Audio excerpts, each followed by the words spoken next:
Chapter 2. The New Rock.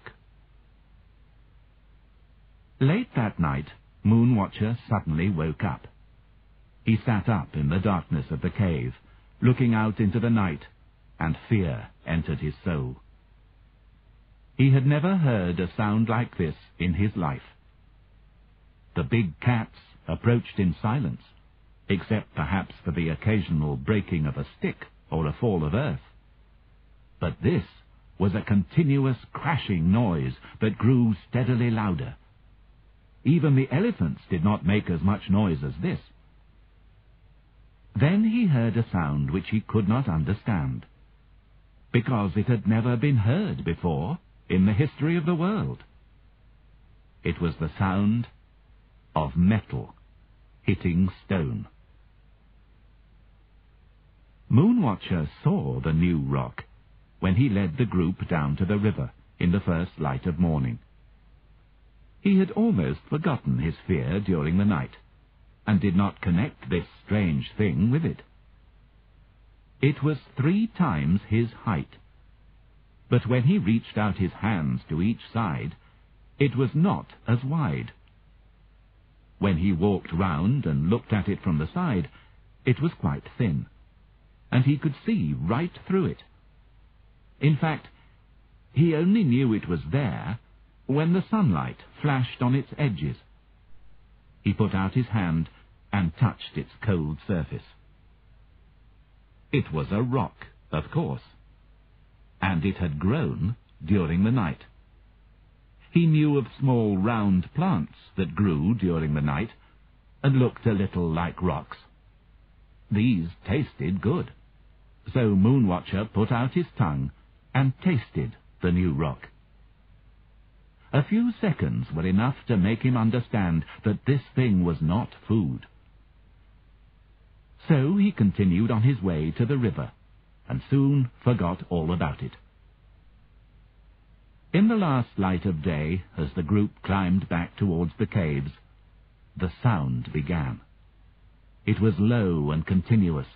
It came from the new rock, and they all stopped to listen.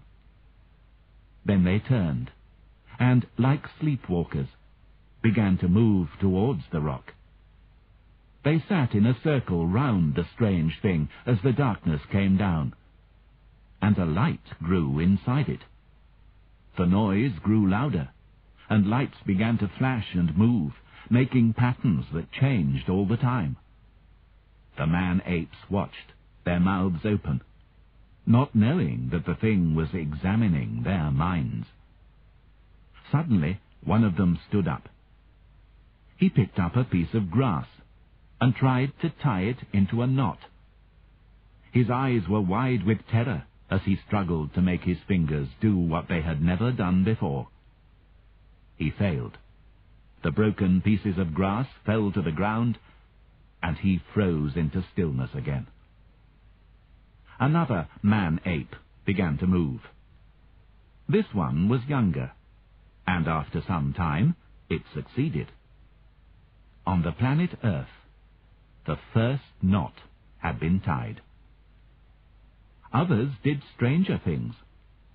Some held their hands out and tried to touch their fingertips together. Some were made to stare at patterns in the rock, watching lines which became thinner and thinner until they could not be seen. Moonwatcher stood and picked up a stone. Now on the new rock was a series of circles, each one smaller than the next. The smallest one was black inside. Obeying the instructions in his brain, he threw the stone. He had never done this before, and he missed by some distance. "Try again," said the command. He found another stone and threw. It hit the edge of the rock and made a ringing sound. His third throw hit the circles, only centimeters from the central black one. A strong feeling of pleasure passed through his body. One by one, every member of the group was tested, and then allowed to feel either pleasure or pain.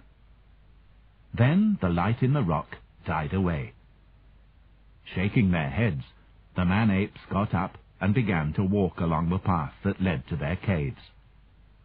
They did not look back at the strange light that was showing them the way to their homes, and to an unknown future, perhaps even to the stars.